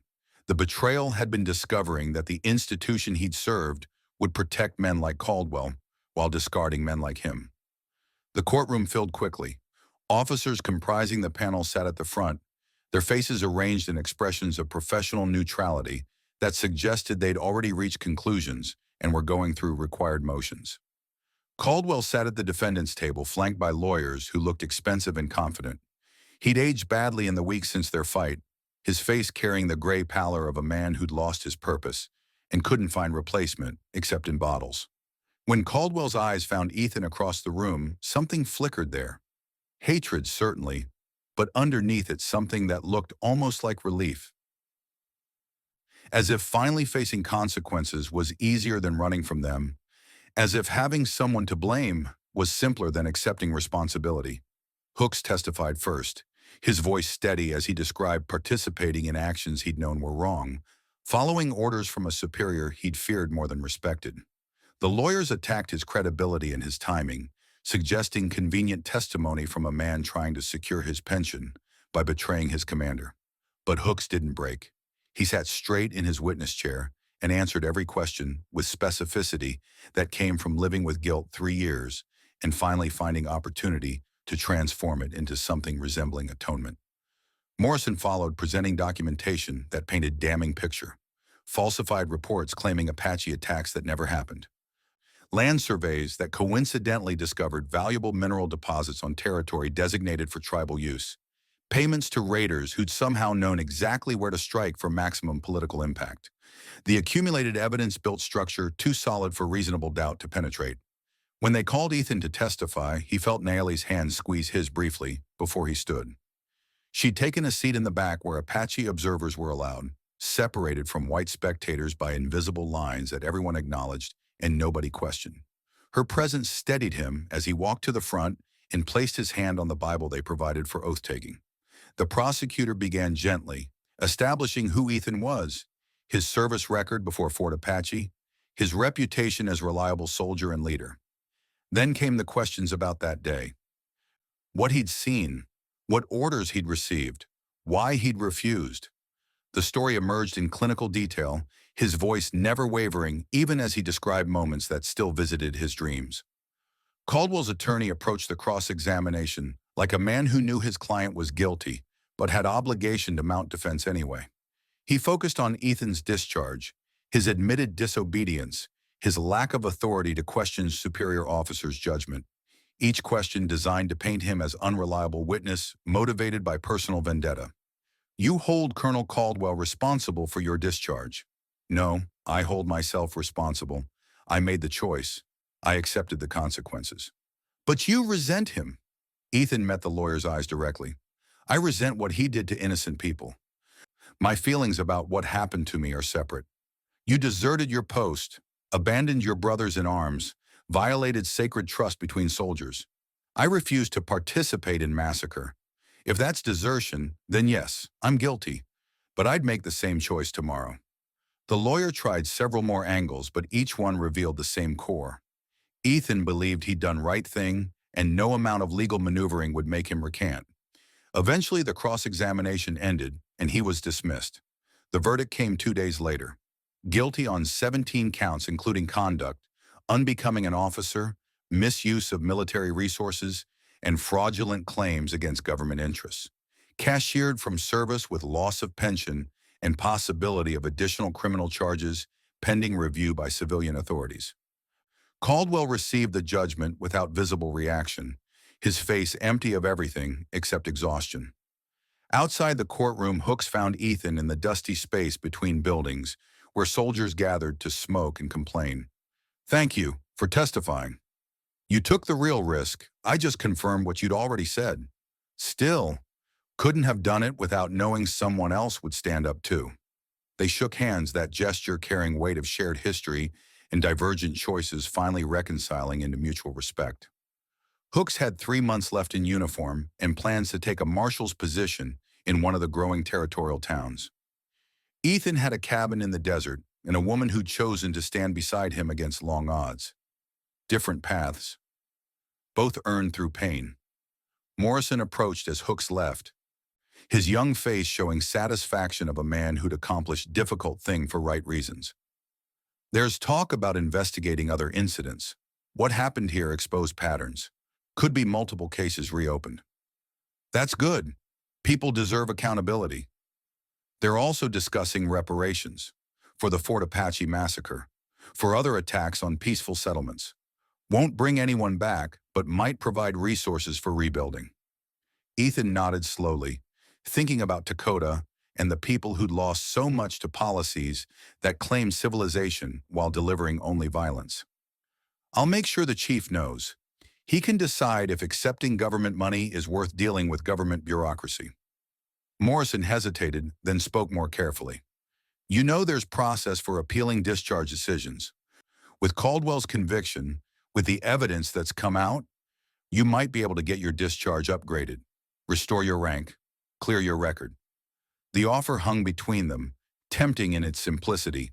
One petition, one review. Everything he'd lost potentially restored. But even as he considered it, he knew the answer. "Appreciate the thought, but I don't want it back." "You sure? You were a good soldier. Could have gone far." "I was a soldier who followed orders I shouldn't have followed until I finally refused one I couldn't live with. That's not good soldier. That's someone who took too long to find his conscience. That's harsh judgment. That's accurate judgment. I made peace with who I was and who I became. Don't need the Army's forgiveness to sleep at night." Morrison accepted this with nod that suggested respect, even if he didn't fully understand. They parted with handshake and promises to stay in touch that both men knew they probably wouldn't keep because their lives pointed different directions now. Nayli waited outside the fort's gates, having refused to spend more time than necessary within walls that represented everything her people had suffered. When Ethan emerged, she fell into step beside him, their shoulders nearly touching as they walked toward the horses they'd left with local stable. "It is finished?" "This part is." "Good, now we go home." The word landed with weight neither acknowledged directly. Home, not his home, not her people's territory, just home. A place they'd built together from isolation and necessity that had somehow transformed into something neither wanted to leave. The ride back took 3 days, and during that time they talked more than they had since her arrival. About futures that seemed possible now that immediate dangers had passed. About what came next for her people, and whether integration was realistic or just pretty idea that would crumble under pressure of prejudice and fear. About whether a white man and Apache woman building life together could represent bridge between worlds or just made them targets for hatred from both sides. They returned to find the cabin undisturbed, but the surrounding territory changed. New settlers had arrived during their absence, staking claims on land that had previously been empty. 3 families had established homesteads within 5 miles, drawn by government promises of cheap land and new opportunities. Their arrival shifted the balance, transforming isolation into proximity that carried both promise and threat. Dakota called council the following week. Ethan attended at Nayeli's insistence, sitting among warriors who watched him with varying degrees of suspicion and acceptance. The debate centered on response to encroachment. Some argued for resistance before the trickle of settlers became flood. Others counseled adaptation, learning to trade and coexist rather than fighting losing battle against inevitable changes. Dakota let the arguments run their course before speaking, his voice carrying authority that silenced others immediately. We have fought. We have lost more than we gained. The question is not whether white people come. They come. The question is whether we meet them as enemies or as people who also need to live on this land. One of the younger warriors stood, his voice sharp with frustration. They take and take. They push us smaller and smaller. When do we say enough? We say enough when we are strong enough to make them hear. Right now, we are not strong enough. Not for the war you want. But maybe we are strong enough for different kind of fight. Dakota's gaze moved to Ethan. You are bridge between my daughter's world and your world. What does Bridge see? The question put him on spot, asking him to speak for experiences he didn't fully own. He stood aware of every eye tracking him. I see people afraid, on both sides. Settlers fear you because they've heard stories. Your people fear them because you've lived those stories. Fear makes everyone stupid. Some warriors shifted uncomfortably. Dakota gestured for him to continue. You asked what I see. I see that fighting confirms fear, proves to settlers that you're dangerous, proves to you that they're enemies. But if there was a way to show each other as human first, maybe fear loses power. And how do we show this? By surrendering? By pretending our deaths don't matter? By building something that can't be ignored? Something that proves integration benefits everyone? Something that makes destroying you mean destroying something valuable to them too? The idea that emerged from that discussion surprised everyone, including him. A school, open to both Apache and settler children, teaching both languages and cultures. Creating next generation that understood both worlds. It was audacious, probably impossible, likely to be attacked by extremists on both sides. But it was also something tangible that could be built and defended and pointed to as evidence that different way was possible. Nayeli supported the plan immediately, volunteering to teach and organize. Kim agreed to help with construction. Several settlers expressed cautious interest when approached carefully. Even the local minister, a pragmatic man more concerned with souls than politics, offered his blessing and promised to encourage his congregation to give the project chance. The building site chosen was neutral ground between Ethan's property and the nearest Apache camp. Close enough to both communities for easy access, but not so close to either that it seemed claimed by one side. They began work in early autumn when temperatures had dropped enough to make physical labor bearable. Ethan had expected resistance. What he hadn't expected was how quickly community formed around shared purpose. Apache men and settler families working side by side, learning each other's methods, sharing tools and techniques, children playing together while adults built structure that would house their education. Moments of friction occurred. Prejudices didn't disappear overnight. But when conflicts arose, people worked through them because the alternative meant abandoning something they'd all invested in. Nayeli moved between groups with the confidence of someone completely comfortable in her authority. She directed construction, mediated disputes, taught impromptu lessons to children who gathered to watch. Ethan saw her truly in her element for first time, leading rather than recovering, strong rather than wounded. She was magnificent. Late one afternoon, she found him taking a break in the shade, wiping sweat from his face with a cloth that had been cleaned that morning. You are thinking too loud. I can hear it from across the yard. Just watching, wondering if this will actually work. She settled beside him, close enough that their shoulders touched. Physical proximity had become natural between them, neither pulling away from casual contact that a few months earlier would have felt impossible. You remember when you asked if I was happy? You said happy was large word. I remember what I said. I have been thinking about it since, wondering if happy was right measure. What's the right measure? She was quiet for a moment, watching children chase each other around building that was slowly taking shape. Purpose. Purpose is right measure. I have purpose now. Not just surviving, Not just fighting, building something that lasts after I am gone. That is better than happy. He understood exactly what she meant. They'd both been running, from violence, from guilt, from futures that felt predetermined by pasts they couldn't change. This school represented choice to create something new instead of just enduring what was given. I love you. The words escaped before he'd consciously decided to speak them. They hung in the dusty air between them, simple and terrifying in their honesty.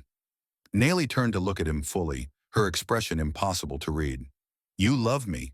Yes. You are certain?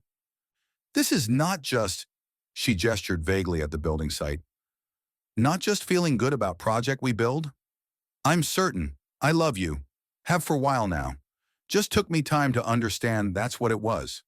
She studied his face with the intensity she brought to everything, searching for doubt or hesitation, or the lies men told when they wanted something and believed pretty words were currency that could purchase it. She found none of those things. I do not know this feeling well. I know respect. I know trust. I know wanting to be near you.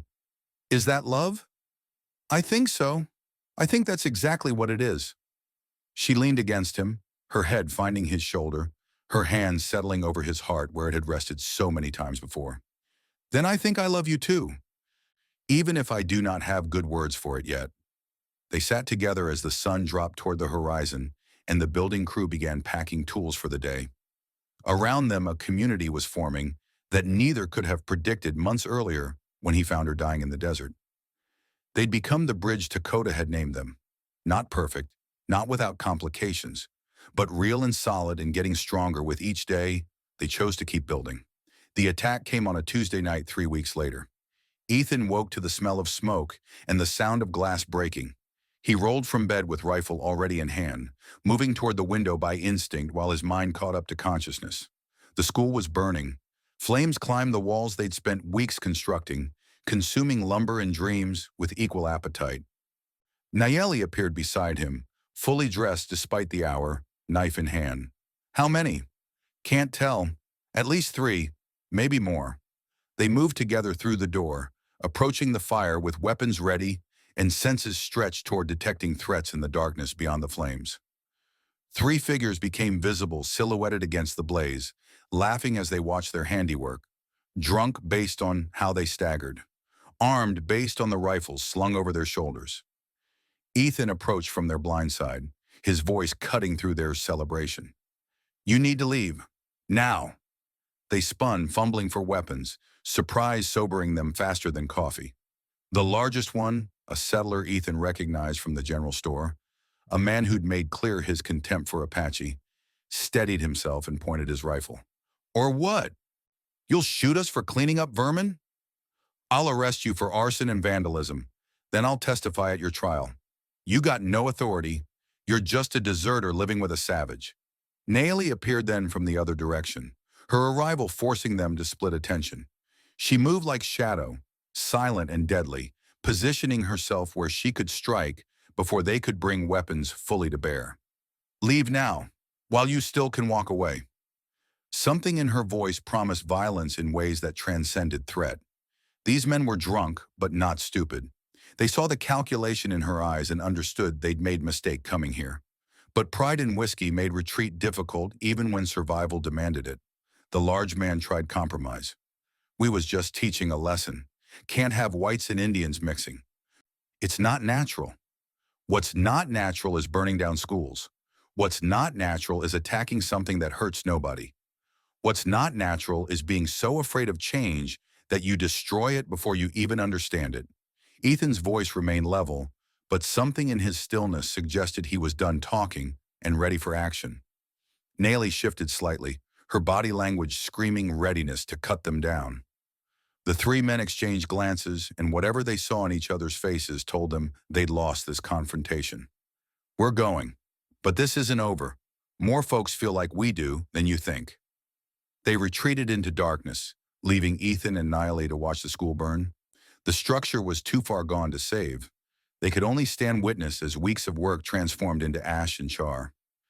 Other people arrived, Kim from the Apache camp, several settler families who'd helped with construction, the minister wringing his hands and muttering prayers. In the morning, they gathered to survey the damage. 3 walls had collapsed. The roof was gone. Months of labor reduced to smoking ruins. Some of the settlers talked about giving up, accepting that the experiment had failed. The minister suggested perhaps they'd pushed too hard too fast and should step back, give people time to adjust. Nayeli stood in the center of the destruction, her face set with determination that would not be argued with. We rebuild. Nayeli, maybe we should. We rebuild. Higher, stronger. They burn it because it matters, because they fear it. We do not let fear win. Ethan moved to stand beside her, understanding flowing between them without words needing to pass. This was exactly what they talked about. Purpose. Building something that lasted. Not quitting when things got hard. She's right. We rebuild. Kime joined them, crossing his arms over his chest. I will bring more warriors. We will guard while building. Let them try to burn it again. The minister surprised everyone by stepping forward too. I'll talk to my congregation. Remind them that Jesus said, love thy neighbor. Didn't specify which neighbors counted. One by one, the others committed to continuing. Not everyone. Some families decided the project was too dangerous, the divisions too deep, the risk not worth the reward. But enough remained, enough to rebuild, enough to prove that hatred could burn wood, but not purpose. They worked faster the second time, driven by anger and determination and the desire to show that violence wouldn't win. Apache warriors took shifts guarding the site. Settler men worked alongside them, and while tensions remained high, nobody could deny the effectiveness of their coordination. Within 6 weeks, they'd rebuilt what had taken months the first time, stronger and larger than before. The school opened in January to 30 students, 18 Apache, 12 settler children. Nayeli taught languages and traditions. A settler woman who'd been teacher back east taught reading and arithmetic. The minister led occasional discussions about morality and ethics that carefully avoided denominational specifics. It wasn't perfect. Parents pulled children over disagreements about curriculum. Some students struggled with language barriers. Cultural misunderstandings created friction. But it worked. Slowly, imperfectly, messily, it worked. Children learned. Friendships formed. Parents who'd been enemies found themselves standing together at school events. And while that didn't make them friends, it made them something other than adversaries. The bridge was real now, fragile, requiring constant maintenance, but real. The summons from Washington arrived in late winter, delivered by courier who looked exhausted from the journey. Congress was debating new Indian Relocation Act. Testimony was needed from people who could speak to successful integration. Lieutenant Morrison had submitted Ethan and Nayeli's names as witnesses. Would they be willing to testify? The journey east took 3 weeks by train. That modern marvel of steel and steam that ate distance while making Nayeli simultaneously fascinated and uncomfortable. Cities overwhelmed her. The noise and crowds and sheer density of humanity pressed against senses evolved for open spaces in scattered populations. Ethan stayed close, his presence anchor that kept her from bolting back toward territory she understood. Washington, D.C. sprawled with deliberate grandeur, buildings designed to inspire awe and communicate power. The Capitol building dominated the skyline, its dome visible from miles away. They arrived the day before their scheduled testimony, checking into a modest hotel that Morrison had arranged. Lawyers met with them that evening, coaching them on what to expect, which questions to anticipate, how to respond effectively. Be respectful but honest. Don't let them bully you. Don't lose your temper. Remember, you're representing possibility, not arguing policy. The hearing room felt designed to intimidate. High ceilings, ornate decorations, rows of seats for spectators and press. The congressional committee sat elevated at the front, 15 men whose decisions would affect thousands of lives. Ethan approached the witness table with Nayeli beside him, both dressed in their best clothes, both carrying themselves with dignity that no setting could diminish. The questioning began formally, establishing their identities and backgrounds. Then came the substantive inquiry. Describe the school, explain how it functioned, provide evidence of success, address concerns about security and cultural dilution, and the practical challenges of integration. Ethan answered methodically, presenting facts and outcomes, avoiding emotional appeals because he understood these men responded to data more readily than sentiment. Enrollment numbers, attendance rates, incidents of conflict and how they'd been resolved. Economic benefits to both communities from increased cooperation. Then came hostile questions, senators who'd already decided integration was impossible and wanted witnesses who'd confirm their prejudices. But surely you acknowledge that eventually the Apache must fully assimilate, abandon their savage ways, become civilized. Ethan felt Nayeli tense beside him. He spoke before she could respond with the anger he heard building in her silence. Senator, I've lived among the Apache people. I've learned their methods for survival in an environment that would kill most of your constituents within days. Their ways aren't savage. They're adapted to context. What you call civilization is just different adaptation. Neither is inherently superior. You're defending paganism and barbarism. I'm defending people, human beings who deserve the same rights and respect you demand for yourself. The senator leaned forward, his voice dripping contempt. You're a deserter, a disgrace to your uniform. Why should this body listen to anything you say? Nayeli stood then, her movement sharp enough to draw every eye in the room.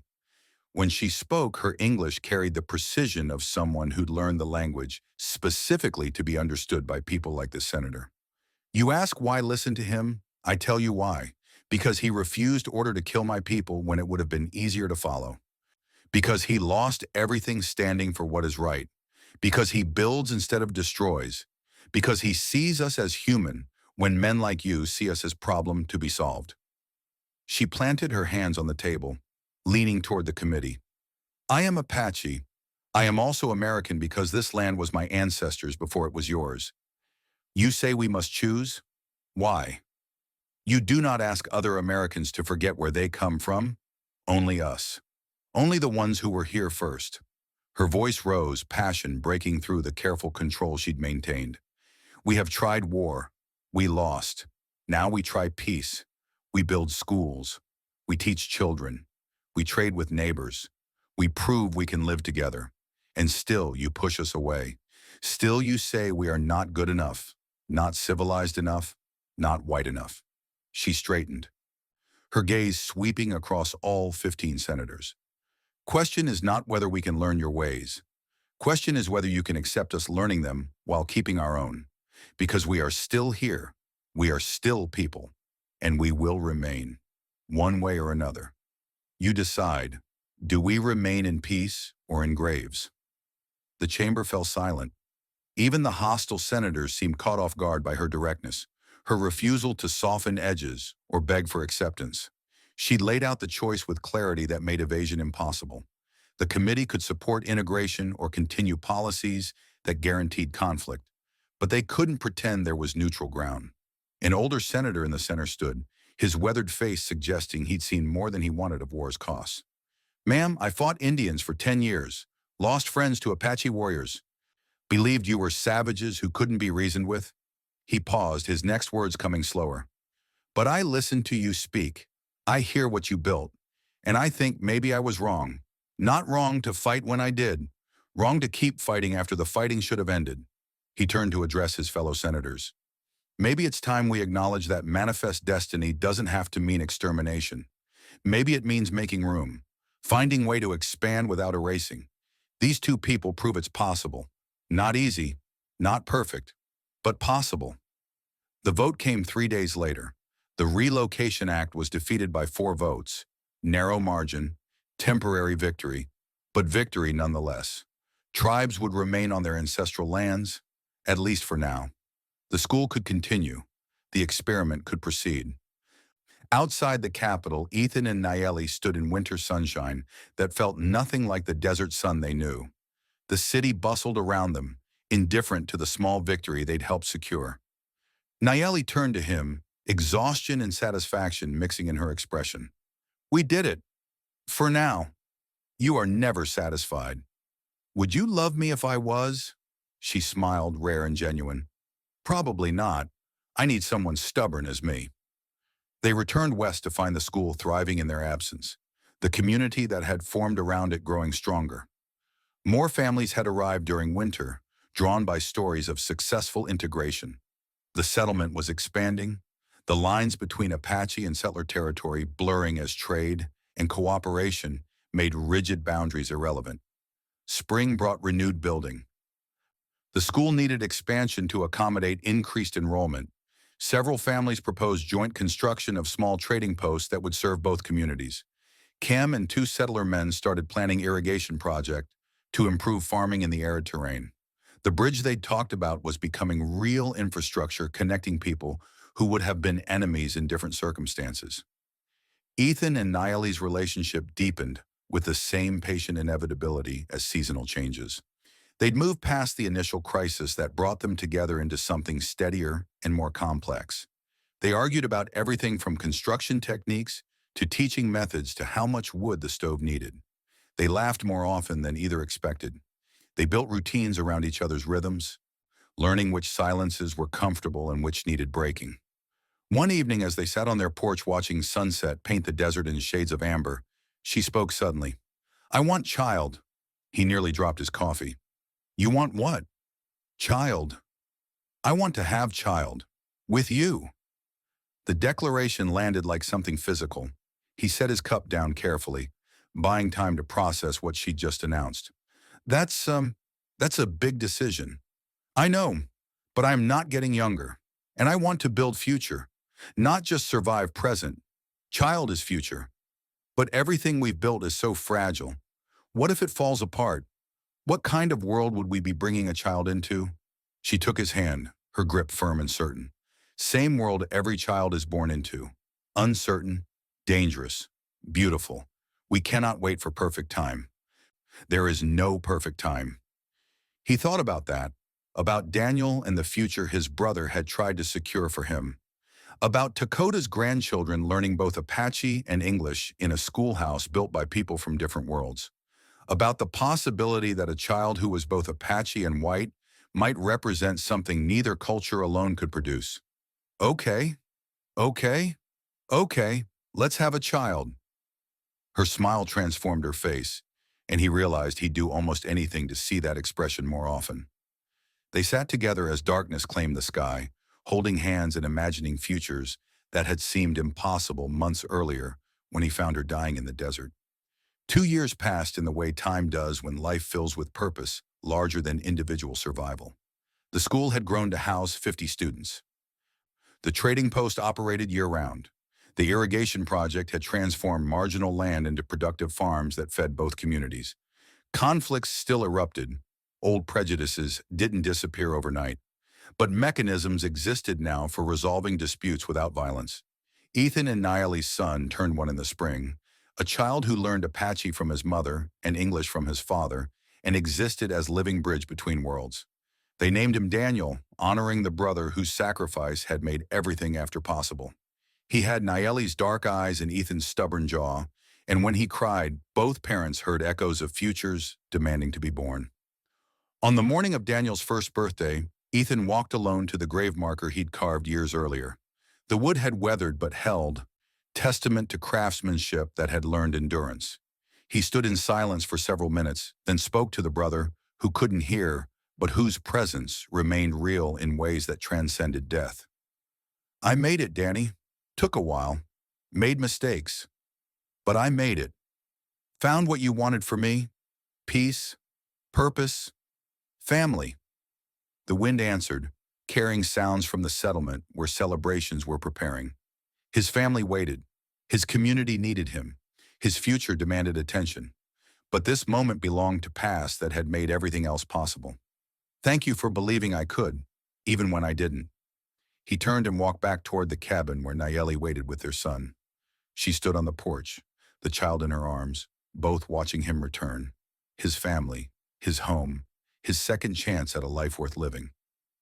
The desert had tested him with fire and blood and choices that cost everything while saving the only things that mattered. The bridge they'd built wasn't perfect, would never be perfect, but it was real and growing stronger, and sometimes that was enough. Sometimes surviving wasn't the victory. Building something that lasted beyond survival was the victory. Creating space for next generation to inherit something better than what came before was the victory. Ethan Cross had been a soldier, then a deserter, Then a man who learned that the hardest battles aren't fought with weapons, but with the courage to stand and build and believe that tomorrow might be better than yesterday if you're willing to work for it. He'd found redemption not through grand gestures, but through daily choices to show up, to help, to stand with someone who'd honored him by choosing him back. He climbed the porch steps and took his son from Niley's arms, feeling the small weight of future pressing against his chest. The child grabbed his finger and held on tight, that grip representing trust that hadn't been earned yet, but would be proven through years of choices still to come. Behind them, the settlement spread across terrain that had been empty when he arrived. Ahead stretched years that would bring new challenges and old conflicts dressed in modern clothes. But for this moment, standing with his family while community he'd helped build celebrated life over death and hope over despair, Ethan Cross was exactly where he needed to be. Not running, not hiding, not alone. Just present in the life he'd almost missed and grateful beyond words that fate or luck or Daniel's final act of love had put him on that trail at sunset when Nayeli needed someone to see her. The bridge held. The foundation was solid. And whatever came next, they'd face it together the same way they'd faced everything since that first impossible moment when a dying woman opened her eyes and chose to trust a stranger who'd already failed everyone who'd ever needed him. Sometimes second chances came from the desert in forms you couldn't predict. Sometimes redemption arrived bloodied and broken, but alive enough to heal if you were willing to try. And sometimes, when you were very fortunate, the person you saved ended up saving you right back.